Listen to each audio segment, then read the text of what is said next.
Փառք Աստծո, ողջույն, սիրելի բարեկամներ, Աստված օրհնի բոլորիդ, ովքեր սիրված են իմ հոր կողմից, նա սիրում է բոլորին, անկախ կրոնից, փիլիսոփայությունից, անկախ այն սարսափելի ընտրություններից, որոնք կատարում է մարդկությունը, նա սիրում է բոլորին, և դա այն է, ինչի վրա մենք աշխատելու ենք այսօր։ Ինչպես կարող է Աստված ինձ սիրել, սա է հարցը։ Եթե իմ կյանքն ինքնին դժբախտություն է, ինչու մեռած չեմ ծնվել։ Այսպես են ասում շատերը։ Ինչու Աստված թույլ տվեց, որ ապրեմ և հասկանամ իրերը։ Հենց դրա համար, սիրելի բարեկամս, որպեսզի հասկանաս, որ Աստված սիրում է քեզ, այնքան, որքան ինձ։ Նա ավելի շատ չի սիրում ինձ, քան քեզ, ոչ մի դեպքում։ Նա սիրում է բոլորին հավասարապես։ Եվ հիմա, նրանք, ովքեր արձագանքում են նրա սիրուն, ակնհայտ է, որ արժանանում են Աստծո պատվին։ Նա ասաց. «Ես պատվում եմ նրանց, ովքեր ինձ պատվում են, բայց նրանք, ովքեր արհամարհում են ինձ, անարգված կլինեն»։ Այսպես է։ Սա ընտրության հարց է, ազատ կամք, որոնք մեզանից յուրաքանչյուրը ունի։ Յուրաքանչյուրն ունի սա։ Տեսեք, օրինակ, երբ Հիսուսն ասաց. «Որովհետև Աստված այնքան սիրեց աշխարհը, այնքան մեծ կերպով, այնքան մեծ ուժով, այնքան մեծ զորությամբ, որ տվեց իր Որդուն, տվեց իր Որդուն»։ Տեսեք, որ Աստծո սերն անչափելի է, անսահման։ Բայց նա չի կարող ստիպել մեզ մեր կամքին հակառակ ինչ-որ բան։ Յուրաքանչյուրն ունի իր սեփական կամքը, նույնիսկ հրեշտակները։ Տեսեք, որ Աստված ստեղծեց հրեշտակներին, հրեշտակները, որոնք այսօր նրա հետ են,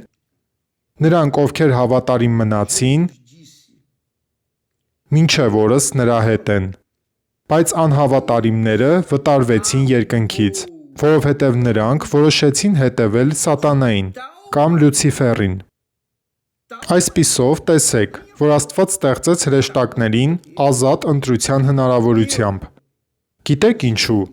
Որովհետև Աստված չի ուզում ոչ մեկին ոչինչ պարտադրել։ Նա չի ստիպում ձեզ հետևել իրեն։ Նա կարող է դա անել, նա ամենակարող է։ Նա ամեն ինչի զորությունն ունի, բայց նա չի խլում ձեր սեփական ճանապարհն ընտրելու իրավունքը։ Դա նման է նրան, ինչպես դու և ես, ինչպես մենք, ծնողներս, ծնում ենք երեխաներ։ Հիմա, թե արդյոք երեխաները կհնազանդվեն, թե ոչ, կամ կշարունակեն հնազանդվել մեզ ծնողներիս, դա այլ խնդիր է։ Մենք չենք դադարի սիրել նրանց, կշարունակենք սիրել, բայց ինչ կարող ենք անել, երբ երեխան ըմբոստ է։ Ինչ կարող ենք անել, երբ երեխան մեջքով է շրջվում հորը։ Ոչինչ, պարզապես լաց լինել։ Եվ ոչինչ ավելին։ Ողբալ։ Եվ ոչինչ ավելին։ Հառաչել։ Եվ ոչինչ ավելին։ Արդյոք այդպես չէ, որ դու, ծնող լինելով, տառապում ես քո երեխաների պատճառով։ Վկայությունները կան այստեղ։ Ամեն օր մենք հրապարակում ենք մի վկայություն, ցույց տալու ձեզ ծնողների տառապանքը երեխաների հանդեպ։ Երբեմն երեխաների տառապանքը ծնողների հանդեպ։ Ինչու՞։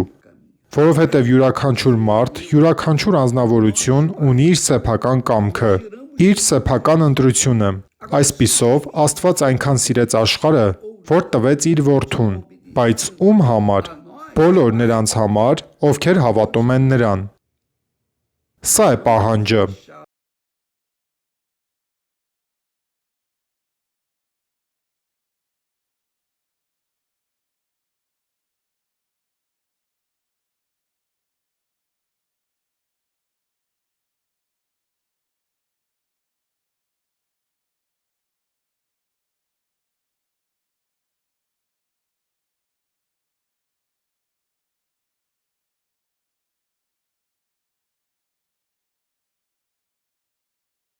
Այսպիսով դա այն է, ինչ դու, ես, մենք բոլորս անում ենք։ Մենք չենք ստիպում մեր երեխաներին գնալ մեր հետքերով։ Ոչ։ Մենք նրանց սովորեցնում ենք կյանքի ճանապարհը։ Եթե նրանք հետևեն կյանքի ճանապարհին, նրանք ավտոմատ կերպով կօրհնվեն։ Եթե նրանք ուզում են հետևել մահվան ճանապարհին, ավտոմատ կերպով նրանք կմահանան, կկորչեն, եւ մենք չենք կարող ոչինչ անել, որովհետեւ մենք էլ մի օր ստիպված եղանք կատարել մեր ընտրությունը։ Այսպիսով, երբ Աստված խոսում է, ես տեսնում եմ Աստծո խոսքը, որը ցույց է տալիս Դավթի միջոցով իր կամքը։ Ահա հարցը. Ինչ պետք է տամ քեզ, Տեր։ Կարծես դա Հիսուսը լինի։ Ինչ պետք է տամ քեզ, Տեր, այն բոլոր բարիքների համար, որ արել ես ինձ համար։ Եպիսկոպոս, որոնք են այն բարիքները, որ Աստված արել է ինձ համար։ Նա տվեց Հիսուսին քեզ համար։ Նա զոհաբերեց, նա բերեց իր որդուն այս աշխարհ, արդեն խոնարհեցրեց նրան, Հիսուսին։ Սա է իրականությունը։ Եվ դա ում համար արեց։ Հիսուսը եկավ մարմնով ու արյունով։ Նկատի ունեմ, որ նա ենթարկվեց այս իրավիճակին։ Նա նվաստանում է, բայց Հիսուսը հավատարիմ մնաց մինչև վերջ։ Նա կատարեց Հոր կամքը։ Ամենակսկծալի պահին Հիսուսն ասաց. «Իմ հոգին մահու չափ տխուր է»։ Հետո նա աղոթում էր. «Հայր, թող այս բաժակն անցնի ինձնից, բայց ոչ թե իմ կամքը թող լինի, այլ քոնը»։ 3 անգամ նա աղոթեց։ Նա կարիք չուներ 3 անգամ աղոթելու, մեկն էլ էր բավարար, բայց նա 3 անգամ աղոթեց. «Թող այս բաժակն անցնի ինձնից»։ Այսպիսով, դուք կարող եք պատկերացնել, դուք ունեք մտավոր կարողություն պատկերացնելու տառապանքը, ցավը,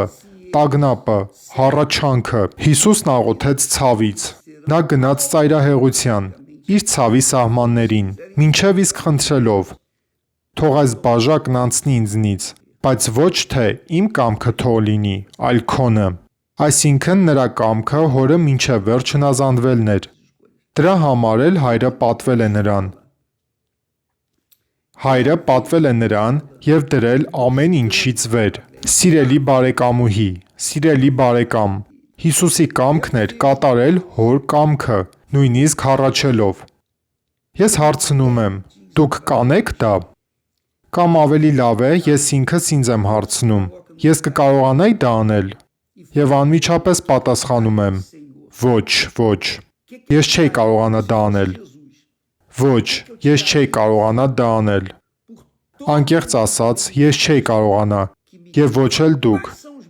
Որովհետև ցանկացած փորիկի ցավի դեպքում մենք վազում ենք օգնություն փնտրելու։ Այդպես չէ, թե ոչ։ Հիսուսը հասավ ցավի, տառապանքի, տագնապի, հառաչանքի գագաթնակետին, բայց նա գնաց մինչև վերջ։ Այսինքն, սա ապացուցում է Աստծո սերը մեր հանդեպ։ Այսպիսով, երբ նա խոսում է այստեղ, Դավիթն ասում է այսպես. «Ինչ կարող եմ տալ Տիրոջն այն բոլոր բարիքների համար»։ Այսինքն, Հիսուսին ինձ փրկության ուղարկելու համար։ Եվ ես փրկված չեմ, որովհետև չեմ ուզում, ես որոշում եմ. ոչ, ես հետևելու եմ իմ հավատին,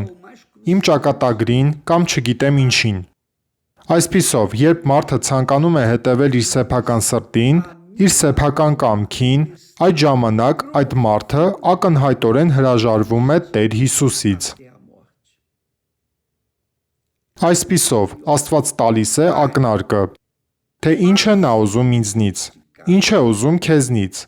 Նա ասում է հետևյալը. «Կվերցնեմ փրկության բաժակը, որը մեծագույն ընծան է, որ մենք կարող ենք տալ Աստծուն»։ Երբ դուք ուզում եք հաճեցնել Աստծուն, եթե ուզում եք Նրան ժպտացնել, եթե ուզում եք Աստծուն երջանկացնել ձեզնով, եթե ուզում եք պատվել Աստծուն ամեն ինչից վեր,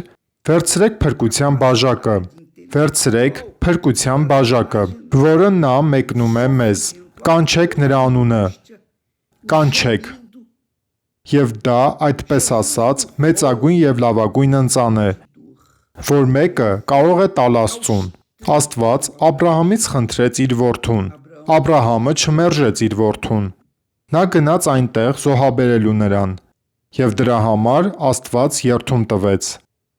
Նա ասաց. «Երդվում եմ իմ անձով, որ կօրհնեմ քեզ, և կօրհնեմ նրանց, ովքեր կօրհնեն քեզ, և կանիծեմ նրանց, ովքեր կանիծեն քեզ»։ Աստված օրհնեց Աբրահամին, որովհետև Աբրահամը վերցրեց փրկության բաժակը։ Նա առաջարկեց այն, ինչ ուներ ամենալավը, ամենաթանկը։ Նա վերցրեց փրկության բաժակը։ Սիրելի բարեկամուհի կամ բարեկամ, սա մեր այսօրվա արշավն է։ Դուք կարող եք ստանալ Սուրբ Հոգուն հենց այսօր։ Պարտադիր չէ անել Դանիելի ծոմը, որը սկսվելու է ամսի 13-ին։ Դուք նույնիսկ կարիք չունեք ծոմ պահելու, եթե չեք ուզում։ Եթե ուզում եք, ամեն, եթե չեք ուզում, խնդիր չկա, որովհետև կարևորը Սուրբ Հոգին ստանալն է։ Երբ դուք ստացաք Սուրբ Հոգին, դա նշանակում է, որ դուք վերցրել եք փրկության բաժակը։ Քանի դեռ մարդը չի ստացել Սուրբ Հոգին, դա նշանակում է, որ նա չի վերցրել փրկության բաժակը, որովհետև երբ մարդը վերցնում է փրկության բաժակը, պարտադիր կերպով նա ստանում է Սուրբ Հոգուն, պարտադիր կերպով։ Եթե նա չի ստացել Սուրբ Հոգուն, դա նշանակում է, որ ինչ-որ բան պակաս է։ Զոհը կատարյալ չի եղել։ Դուք չեք վերցրել փրկության բաժակը։ Ես հավատում եմ այսպես. սա է իմ հավատը։ Սա իմ համոզմունքը։ Սա է իմ համոզմունքը։ Անօգուտ է գիտենալ բոլոր սուրբ գրությունները, եթե դուք չեք վերցնում փրկության բաժակը։ Դուք իրավունք չունեք ստանալու Սուրբ Հոգուն։ Սուրբ Հոգով մկրտությունը։ Այսպիսով, այսօր դուք ունեք այս հնարավորությունը։ Եկեք վերցրեք փրկության բաժակը Աստծո թագավորության ցանկացած եկեղեցում և ստացեք Սուրբ Հոգուն, առանց ձեռնադրության, առանց որևէ այլ բանի։ Վերցրեք փրկության բաժակը։ Հանձնեք ձեր կյանքը։ Հանձնեք ձեր հոգին, ձեր կամքը, ձեր եսը, ձեր ազատ կամքը։ Հանձնեք Աստծուն։ Եվ դուք կտեսնեք, թե ինչ կկատարվի ձեր կյանքում։ Փառք Աստծուն։ Թող Աստված օրհնի բոլորիդ։ Մինչ նոր հանդիպում, հանուն Տեր Հիսուսի։ Ամեն։